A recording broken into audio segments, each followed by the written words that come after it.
it's this big churn, and some people aren't strong enough mentally to be able to do what you've already accomplished. Some people just keep falling back, If falling you don't back, have a falling back. strong mind in prison, you're gonna fall, and it's gonna eat you alive, because prison is broken.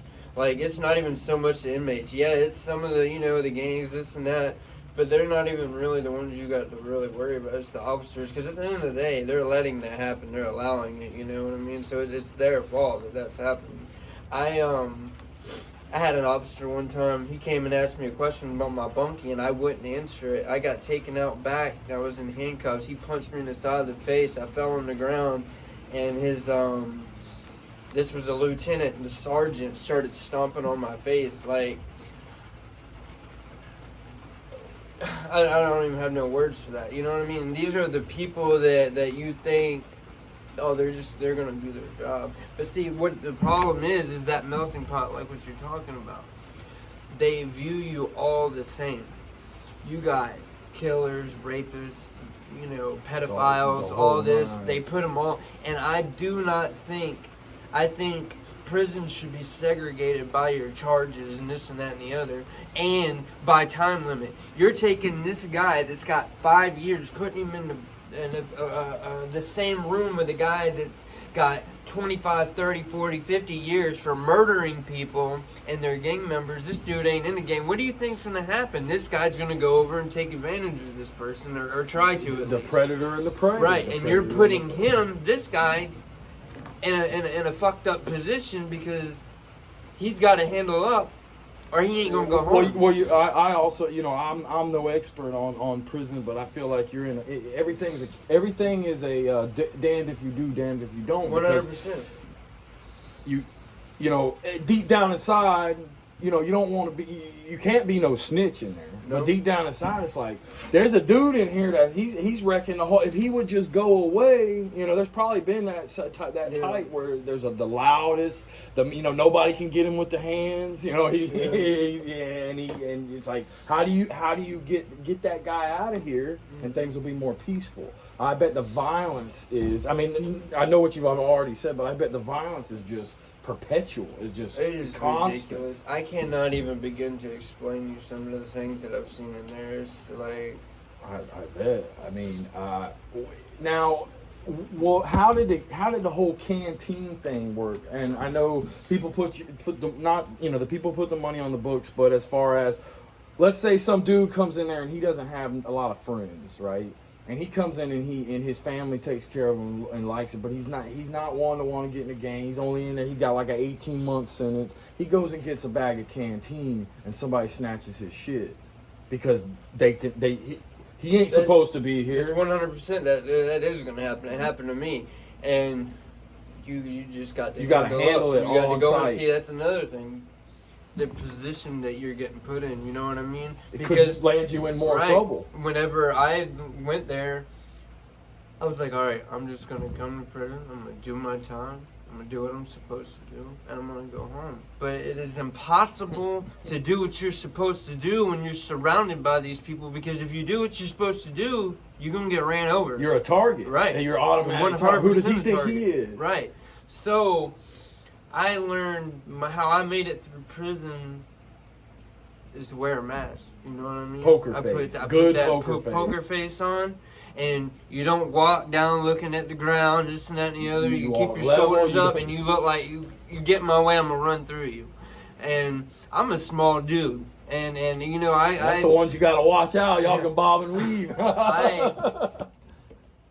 I went through some crap, and had my ass handed to me a few times, but I didn't run, I didn't do none of that stuff, so, like, they kind of respected that, and eventually, you know what I mean, after many years of fucking just fighting,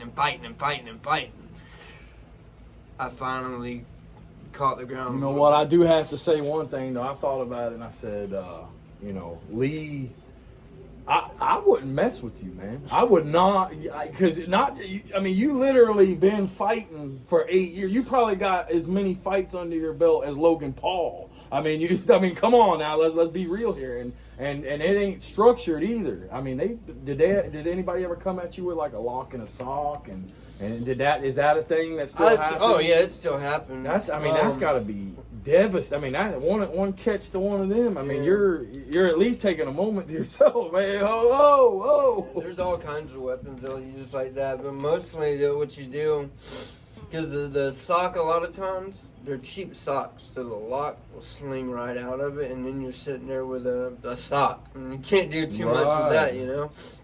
So what people will do, they'll shake up a can of soda, drop it in their pillowcase, just go beat somebody with it, and it's just like a rock. Then drink the soda afterwards. That, and now they got fentanyl in prison, so they're and that's some bad stuff, man. So people are literally, is there people dying of overdoses in there? Well, 100%. I almost died. I had to, like when I first fell, I was depressed, and that was actually when I became sober, because how I got to prison, you know, I got on pills, you know, and that ended up leading to heroin and stuff, and I just completely fell apart. Well, when I went to prison, you take a drug addict and put him in an environment with other you're surrounded by drugs. I've seen more drugs in prison than I did when I was in the street. And I overdosed. They hit me with Narcan 3 times and brought me back. I didn't remember who I was, what I was, where I was. I had no memory of anything, period. And suddenly it started coming back to me. Did you have to recover after that Narcan? Did you have to recover in a prison hospital, or were you serious enough they had to ship you out? No, they didn't do anything. So they hit you with the Narcan, slapped you on the ass, and threw me in confinement. I did 60 days in confinement. So basically, by the time you were in confinement, you were kind of still jumbled up. Oh my God. Yeah, I didn't even So if you come in there with any kind of health problems, you're fucked.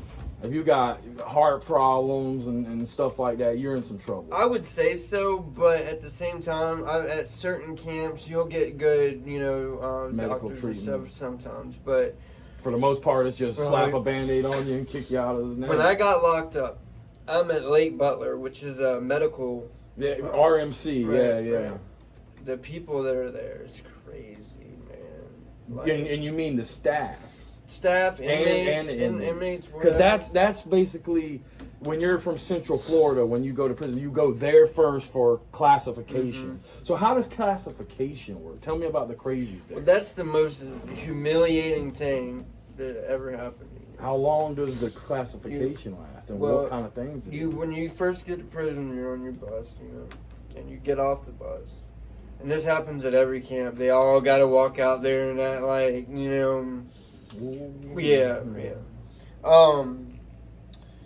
They walk out there and act like a bunch of assholes. And they get you in there. They strip you down naked, right?